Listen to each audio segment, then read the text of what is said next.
Shalom Bapak Ibu yang saya kasihi, senang pada pagi hari ini kita bersama-sama. Saya memberikan tema pada pagi hari ini, berdoa memberikan kekuatan. Berdoa memberikan kekuatan. Pintu kaca ditutup dulu. Berdoa memberikan kekuatan.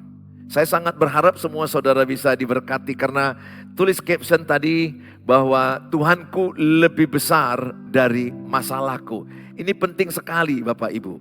Penting itu saudara tulis, saudara pegang kata-kata Tuhanku lebih besar dari masalahku. Ya, kalau itu saudara pegang dalam hidup saudara, sebesar apa masalahmu, saudara harus mengimani Tuhanku lebih besar dari masalahku. Sehingga apapun masalah kita nggak perlu takut Bapak Ibu. Kita jalani bersama Tuhan, mungkin ada rasa takut sesaat, rasa khawatir, cemas, itu manusiawi, bisa terjadi. Tetapi kita tidak boleh lama tinggal dalam ketakutan, kecemasan. Kita beriman kepada Tuhan. Saya pribadi pun pernah mengalami rasa takut, cemas, khawatir. Tetapi ketika saya datang kepada Tuhan Yesus, rasa takutku diangkat, rasa cemasku diangkat. Saya juga pernah menghadapi masalah, apa jalan keluarnya, apa solusinya, apa yang harus saya lakukan. Saya merasa menghadapi tembok yang tidak ada jalan keluar. Tapi Tuhan bicara di hati saya, lewat doa Dia bicara. Ingat Tuhan bisa bicara karena Allah kita Allah yang hidup. Dia berbicara di hati nurani kita, buat ini, buat ini. Tentu semua itu tidak lari dari Alkitab. Karena Alkitablah suara Tuhan. Sehingga saya katakan nama saudara, berdoalah, tekunlah berdoa, setialah berdoa, datanglah kepada Tuhan. Ada banyak pertanyaan kepada saya, Pak Pendeta, kalau suamiku selingkuh apa aku lakukan? Pak Pendeta, istriku udah minta bercerai dan sedang surat di pengadilan. Mungkin saudara sedang menonton ini, semalam 2 orang menghubungi saya. Ada yang berkata, Pak Pendeta, istriku sedang menggugat saya di pengadilan. What I do, apa yang saya lakukan? Ada lagi yang berkata, Pak Pendeta, suamiku semalam sudah datang ke pengadilan dan saya sudah dipanggil untuk mediasi. Tapi suamiku tetap berkeras untuk bercerai. What I do? Apa yang harus saya lakukan? Sering sekali kita ketika menghadapi masalah, ada jeritan di hati kita, apa yang harus saya lakukan? Itu juga jeritan yang saya alami berkali-kali. Tentu semua manusia jeritanya hampir sama. Ketika masalah berat, apa yang harus saya lakukan? Tuhan katakan, marilah kepadaku yang letih, yang lesu, berbeban berat, aku akan memberikan kelegaan. Jawabnya adalah, datanglah kepada Tuhan. Tema PGI KWI yang diberikan pada 2024 Desember dan 2025 ini masih banyak merayakan Natal. Marilah datang ke Bethlehem. Marilah datang ke Bethlehem itu berbicara, marilah kita datang kepada Tuhan Yesus. Marilah kita datang kepada Tuhan Yesus. Tempat di mana Dia lahir ada di Bethlehem, kota Daud. Saudara, saya mengajak setiap saudara untuk menyadari bahwa Bethlehem itu artinya adalah rumah roti. Yesus dilambangkan roti kehidupan. Berarti marilah kita datang ke Tuhan Yesus. Maka saya selalu katakan kepada keluarga-keluarga saya yang ada di sosial media yang selalu bertanya, apa yang harus saya lakukan? Kalau Bapak di pihak saya, apa yang harus saya lakukan? Maka saya akan katakan, datanglah kepada Tuhan Yesus. Tuhan Yesus akan menceritakan, akan memberitahukan apa yang akan kita perbuat, apa yang akan kita lakukan. Saya mengajak setiap saudara untuk hari ini mendengarkan firman Allah. Dalam kitab Lukas 22 ayat 39 sampai 46. Lalu pergilah Yesus keluar kota dan sebagaimana biasa ia menuju Bukit Zaitun, murid-muridnya juga mengikuti Dia. Setelah tiba di tempat itu ia berkata kepada mereka, berdoalah supaya kamu jangan jatuh ke dalam pencobaan. Kemudian ia menjauhkan diri dari mereka kira-kira sepelempar batu jaraknya. Lalu ia berlutut dan berdoa katanya, ya Bapakku, jikalau engkau mau ambillah cawan ini daripadaku. Tetapi bukanlah kehendakku, melainkan kehendakmu lah yang terjadi. Maka seorang malaikat dari langit menampakkan diri kepadanya untuk memberikan kekuatan kepadanya. Ia sangat ketakutan dan makin bersungguh-sungguh berdoa. Peluhnya menjadi seperti titik-titik darah yang bertetesan ke tanah. Lalu ia bangkit dari doanya dan kembali kepada murid-muridnya. Tetapi ia mendapati mereka sedang tidur karena duka cita. Katanya kepada mereka, mengapa kamu tidur? Bangunlah dan berdoalah supaya kamu jangan jatuh ke dalam pencobaan. Saat ini juga saya mengajak, bangunlah dan berdoalah supaya engkau kuat, supaya engkau tidak jatuh dalam pencobaan. Saat ini apapun masalahmu, apapun pergumulanmu, jangan lagi terus lemah, jangan terus tidak semangat, jangan putus asa. Dalam nama Tuhan Yesus saya berkata, bangkitlah dan berdoalah, bangunlah dan berdoalah. Jikalau engkau sedang tidur mendengarkan tayangan ini, bangun dari tempat tidurmu dan berdoalah.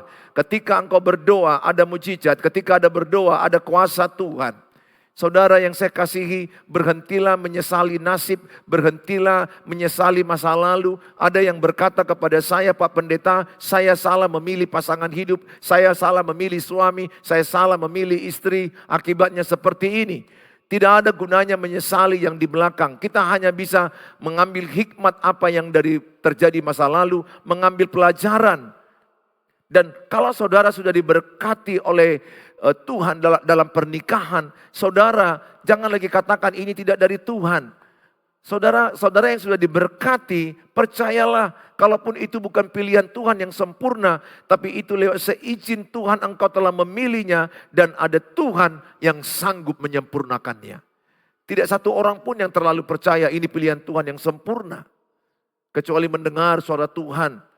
Bagaimana Ishak dengan Ribka, itu dengan ada suara Tuhan melalui hamba daripada Abraham. Tapi saya mau katakan sama saudara, mereka dipertemukan. Bagaimana Abraham menyuruh hambanya untuk mencarikan jodoh daripada Ishak. Dan Tuhan berbicara dan mereka bertemu. Hal-hal seperti itu sangat sedikit. Secara umum kita harus imani. Kalau kita sudah diberkati oleh Tuhan, maka kita percaya pasangan itu adalah dari Tuhan dan disempurnakan oleh Tuhan. Meskipun banyak kekurangan, banyak kesalahannya. Nah saudara, ada banyak orang yang berkata, aku tidak kuat lagi menghadapi masalah ini Pak Pendeta. Kisah ini adalah Tuhan Yesus mau ditangkap di Taman Getsemani di Bukit Zaitun. Dia mau ditangkap. Apa yang dilakukan Yesus? Sebelum dia ditangkap, jauh sebelum dia ditangkap, dia sudah rajin berdoa, rutin berdoa. Sebagaimana biasanya. Dalam ayat ini katakan ayat 1 Matius 22 dikatakan, dalam Lukas 22 dikatakan pada ayat yang ke-39. Lalu pergilah Yesus keluar kota dan sebagaimana biasa ia menuju Bukit Zaitun. Ada kata biasa, Lukas 22 ayat 39. Artinya Tuhan Yesus biasa ke Bukit Zaitun. Tuhan Yesus biasa doa pagi. Markus 1 ayat 35 dikatakan pagi-pagi benar hari masih gelap Yesus berdoa. Jadi dia sudah terbiasa berdoa. Berdoa menjadi gaya hidup Tuhan Yesus. Dan dia menularkannya, mentraining, mengcoach daripada murid-muridnya yang 12 supaya berdoa. Sebenarnya saudara yang saya kasihi, Yesus juga sebagai manusia di sini ada rasa takut. Ingat ya, kita harus mengimani bahwa Tuhan Yesus adalah manusia 100% ketika dia ada di bumi ini. Dan dia juga Allah 100%. Tetapi ini manusia, banyak orang yang mengkritiknya, kita nggak usah openi. Karena mereka tidak memahami. Yang pasti Allah bisa menjadi manusia, manusia tidak bisa menjadi Allah. Allah menjadi manusia disebut berinkarnasi. Saudara, sebagai kemanusiaannya, ini sebagai kemanusiaannya, Tuhan Yesus di Taman Getsemani mengalami rasa takut. Rasa takut yang sangat takut. Sehingga pembuluh darahnya itu mengeluarkan tetesan-tetesan darah, peluh keringatnya itu bercampur dengan darah. Hematohidrosis itu artinya adalah karena tingginya tekanan daripada yang ada di pembuluh darah sehingga percikan darah itu keluar dan keringatnya menjadi berwarna darah. Peluhnya menjadi seperti darah. Saudara, yang mau saya katakan sama saudara, ada rasa takut yang dialami Yesus sebagai kemanusiaannya. Apa yang dibuat dia? Ayat 44 dikatakan, ini sama-sama kita akan lihat. Pada ayat yang ke-44, Lukas 22, ia sangat ketakutan dan makin bersungguh-sungguh berdoa. Ia sangat ketakutan dan makin bersungguh-sungguh berdoa. Sekali lagi, kemanusiaannya bukan keallahannya. Allah tidak mungkin takut. Tetapi kemanusiaannya ketika dia takut, dia makin bersungguh-sungguh berdoa. Ini yang mau saya ajak semua kepada Bapak Ibu yang saya kasihi. Semakin takut, semakin berdoa. Semakin ada persoalan, semakin berdoa. Semakin bertubi-tubi masalahmu, semakin berdoa. Semakin tidak tahu apa jalan keluar, semakin berdoa. Kenapa kita perlu berdoa? Karena berdoa itu adalah kekuatan orang yang beriman. Berdoa itu adalah hubungan kita dengan Tuhan. Saya mengajak semua kita yang datang di sini, semua yang menyaksikan ini, dimanapun saudara berada, saya bisa merasakan. Beberapa dari saudara sedang merasakan ada rasa ketakutan akan sakit penyakit yang sedang saudara indap. Saudara sedang merasa ketakutan, jangan sampai bercerai. Memang sangat menyedihkan. Ada suami yang menginginkan perceraian, ada istri yang bertahan tidak mau cerai. Ini banyak saya tangani. Sebaliknya juga saya tangani sekarang, ada istri yang tidak mau bercerai. Tapi ada suami yang tidak mau bercerai, tapi ada istri yang mau bercerai. Suaminya minta cerai, bahkan sudah mengurus di pengadilan, mengurus surat, membawa pengacara. Istri berkata, tidak, aku mau menikah sampai kematian memisahkan kita. Ini sangat berat, sangat berat. Maka saya harus mengakui pernikahan itu sangat berat. Kenapa sangat berat? Untuk membangun pernikahan itu butuh 2 orang. Menghancurkan pernikahan cukup 1 orang. Cukup 1 orang. Makanya kalau kita, anak-anak kita yang masih muda, anak gadis, anak muda, tolonglah pengalaman kita ini, pengalaman kita bahagi kepada mereka. Supaya anak-anak kita tidak sampai salah memilih pasangan hidup. Kalau salah memilih pasangan hidup, neraka di bumi. Kasihan. Tuntun dengan benar menurut kriteria Alkitab. Yaitu yang takut akan Tuhan, yang seiman, yang sepadan, yang berkarakter, yang setia, yang jujur, yang bertanggung jawab. Masalah dia kurang banyak harta, kurang ada jabatan, itu menyusul dikasih Tuhan. Tapi kalau sudah karakternya bermasalah, bagaimana tidak berat Bapak Ibu yang saya kasihi. Kalau ada suami bilang, aku mau ceraikan engkau. Istrinya bilang, tidak, aku tidak mau bercerai. Itu sangat berat. Istrinya menangis kepada saya. Ibu itu mungkin lagi menonton tayangan ini. Apa yang ibu alami sangat berat. Karena suamimu mendesak minta cerai. Yang kemarin juga istrinya yang minta cerai. Alangkah baiknya kalau dua-duanya mau mengevaluasi diri. Alangkah baiknya kalau dua-duanya mau duduk sama di kaki Tuhan. Memperbaiki pernikahan. Saudara yang saya kasihi, kalau sudah sampai di mana suamimu minta cerai, atau istrimu yang minta cerai, satu-satunya jalan yang bisa dilakukan. Saya sudah lihat dengan kesaksian mata peristiwa ini. Berdoa kepada Tuhan. Masih ada mujizat dalam perkawinan. Ingat, mujizat pertama itu di Alkitab adalah mujizat di perkawinan di Kana. Di mana air berubah menjadi anggur. Artinya Allah ingin menyelamatkan pernikahan itu, perkawinan itu. Tuhan tidak menginginkan adanya perceraian kecuali kematian. Bahkan kalau pasanganmu sekalipun berselingkuh, ampunilah. Ampunilah. Sebagaimana Tuhan mengampunimu, ampunilah pasanganmu. Dan jangan ungkit-ungkit lagi kesalahan perselingkuhannya. Jangan ingat-ingat lagi, ungkit-ungkit lagi, ampunilah. Ingat Ibrani 10 ayat 17. Tuhan tidak mengingat-ingat dosa kita. Kalau kita anak Tuhan Yesus, kita harus sama dengan Tuhan Yesus. Tidak boleh mengingat-ingat dosa pasangan kita. Pesan hari ini adalah berdoalah kepada Tuhan. Teruslah berdoa. Di dalam kitab 1 Tesalonika 5 ayat 17, ayat yang sangat pendek. Di Alkitab ayat yang sangat pendek adalah 1 Tesalonika 5 ayat 17. Tetaplah berdoa, tetaplah berdoa. Ini penting. Jangan berhenti berdoa. Berhenti berdoa, itu titik kekalahanmu. Kalau engkau terus berdoa, itu titik kemenanganmu. Tuhan bekerja lewat doa-doamu yang dipanjatkan dengan iman. Sedosa apapun kita, kalau kita datang kepada Tuhan berdoa, Tuhan terima kita. Tuhan mengasihi kita.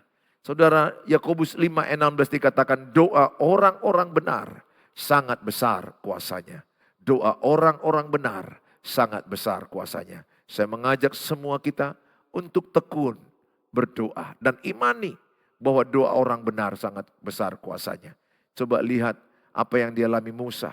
Ketika Musa mengangkat tangan, ada Harun dan Hur. Kadang-kadang tangan Musa letih turun ke bawah. Kalau turun ke bawah, maka Israel kalah di lembah. Tapi ketika tangannya diangkat kembali oleh Harun dan Hur seharian, maka ketika tangan terangkat, ketika berdoa, menang orang Israel di lembah. Saudara, artinya apa? Kalau engkau masih berdoa, saya percaya kemenangan di pihakmu. Teruslah berdoa. Teruslah berdoa. Tekunlah berdoa. Tetaplah berdoa. Kalau engkau tidak lagi berdoa, itu titik kekalahanmu. Saya berdoa supaya saudara, walaupun nampaknya tidak ada tanda-tanda solusi, tidak ada tanda-tanda perbaikan ekonomi, tidak ada tanda-tanda belum ada tanda-tanda perbaikan kesehatanmu. Pesan saya sebagai hamba Tuhan, tetaplah berdoa, tekunlah berdoa. Siap-siap menerima mujizat Tuhan, siap-siap menerima kuasa Tuhan. Dan hidup benar di jalan Tuhan. Karena doa orang benar sangat besar kuasanya. Doa orang benar artinya dibenarkan oleh darah Yesus. Yang kedua, hidup benar seturut dengan firman Allah. Hidup benar. Jangan menyimpang ke kiri dan ke kanan. Tinggalkan dosa. Kalau ada dosa, akui. Tidak ada dosa yang tidak diampuni Tuhan. Saudara yang saya kasihi, Roma 12 ayat 12 berkata, bersukacitalah dalam pengharapan. Sabarlah dalam kesesakan.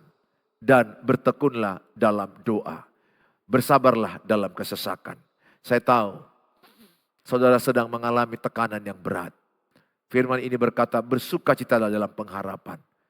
Jangan terus menangis. Jangan terus meratap. Saat berdoa menangis boleh. Tapi setelah itu bangkit semangat sukacita. Karena ada Tuhan Yesus dalam dirimu. Kerjakan apa yang di tanganmu. Kerjakan yang bisa kau kerjakan. Pak, suamiku sudah lari. Yang sudah lari, serahkan ke Tuhan Yesus. Jangan ratapi, jangan tangisi, jangan sesali, jangan tertuduh. Tetap engkau datang kepada Tuhan Yesus. Bagian Tuhan yang berurusan dengan suami ibu. Bagian ibu, bangkit, beriman, hidup benar, semangat, sukacita. Saya rindu sekali setiap saudara semuanya. Bersukacitalah dalam pengharapan. Artinya apa? Belum dijawab Tuhan masalah kita. Tapi kita tetap bersukacita. Karena hati yang gembira adalah obat yang manjur. Saya berdoa semua yang menyaksikan tayangan ini. Milikilah hati yang gembira. Kalau ibu bergembira, maka ibu sehat. Ya, keluarga-keluargaku, saya tahu beberapa di antaramu sudah jarang tertawa. Sudah payah tersenyum. Saya katakan, Tuhan Yesus membuat engkau senyum hari ini. Tuhan Yesus membuat engkau tertawa hari ini. Karena Filipi 4 ayat 4 berkata, bersukacitalah dalam Tuhan. Kita tidak boleh bersukacita karena manusia, kita nggak boleh bersukacita karena uang, karena harta, karena itu tidak abadi. Tapi bersukacitalah dalam Tuhan. Serahkanlah segala khawatirmu kepada Tuhan. Maka ia akan memelihara engkau dengan damai sejahtera. Dan dikatakan adalah sabarlah dalam kesesakan. Mungkin sesak kau rasakan. Kapan keuanganku ini perbaikan? Kapan pernikahanku dipulihkan? Kapan pasanganku kembali? Kapan aku sehat? Sabarlah. Ingat Pengkhotbah 3 ayat 11. Semua indah pada waktunya. Ya, semua indah pada waktunya. Coba tulis di situ, di captionnya, semua indah pada waktunya. Ya, semua indah pada waktunya. Buat caption di dalam kolom-kolom saudara, semua indah pada waktunya. Di akhir khotbah saya mengajak semua saudara, bertekunlah dalam doa. Karena doa itu adalah kekuatan orang percaya. Doa itu besar kuasanya. Saudara tidak melihat doa bekerja, tapi di alam roh doa itu bekerja. Dan ketika indah pada waktunya, siapkan hatimu menerima kemenangan demi kemenangan. Ingat, kita adalah umat lebih dari pemenang. Roma 8 ayat 37. Tuhan Yesus memberkati kita. Saya rindu berdoa buat saudara saat ini. Apapun pergumulan saudara, saya akan doakan secara umum dulu. Saya berdoa. Bapa di sorga, dalam nama Tuhan Yesus, sebagaimana Engkau memberikan teladan, biasa berdoa, rutin berdoa setiap pagi, hari masih gelap. Saat ini hamba-Mu mau Tuhan, semua yang menyaksikan tayangan ini dimanapun. Baik yang di YouTube, yang di TikTok, di Facebook, dimanapun mereka menyaksikan tayangan ini. Hamba-Mu berdoa dalam nama Tuhan Yesus. Buatlah mereka tidak pernah menyerah.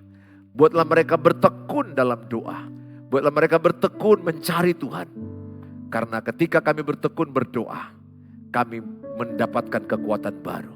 Ketika kami berdoa ada kekuatan baru, ada semangat baru, ada sukacita baru. Kami tahu suatu waktu kami menghadapi jalan buntu. Karena kami terbatas, kami tidak tahu apa solusi. Tapi kami percaya Tuhan Yesus lebih besar dari masalah kami.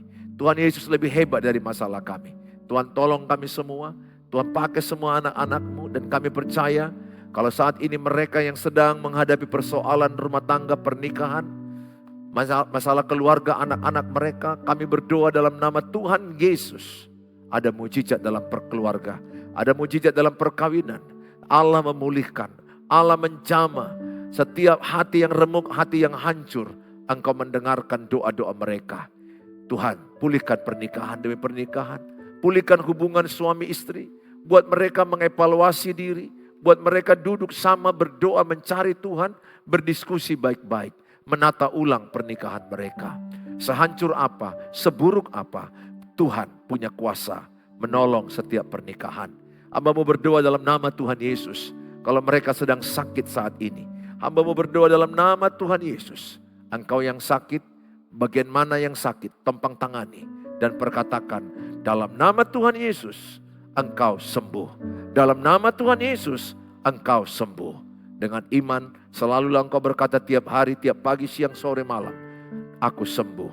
Dalam Tuhan Yesus, aku sembuh. Urapi obat-obat yang mereka makan. Rumah sakit, dokter yang mereka kunjungi, urapi. Hamba-Mu berdoa dalam nama Tuhan Yesus. Kesembuhan bagi mereka. Biarlah mereka bersabar dalam kesesakan. Bersukacita dalam pengharapan. Meskipun belum dijawab doa, tapi kami tetap bisa tersenyum dan tertawa. Tuhan memberkati supaya setiap anak-anak tekun berdoa. Mereka yang sedang berjuang masalah keuangan, berjuang masalah ekonomi, pekerjaan, berjuang masalah usaha, hamba-Mu berdoa dalam nama Tuhan Yesus. Tuhan memberkati keuangan mereka, ekonomi mereka, pekerjaan mereka yang belum dapat pekerjaan, Tuhan tolong mereka. Dalam nama Tuhan Yesus, beri mereka hikmat dalam mengelola usaha mereka. Disiplin dalam keuangan mereka. Kami juga berdoa bagi mereka yang sedang berjuang mendapatkan jodoh, mendapatkan keturunan. Di dalam nama Tuhan Yesus, mereka menerimanya dengan iman. Buatlah mereka bertekun dalam doa dan beriman. Supaya mereka dengan iman mendapatkan pasangan yang sepadan yang takut akan Tuhan. Dengan iman mereka mendapatkan keturunan, keturunan ilahi. Dengan iman mereka juga menjadikan hubungan yang indah dengan keluarga mertua, dengan ipar-ipar mereka. Karena sungguh alangkah baik dan indahnya apabila bersaudara hidup rukun damai. Terima kasih Bapa, di dalam nama Tuhan Yesus kami berdoa. Amin.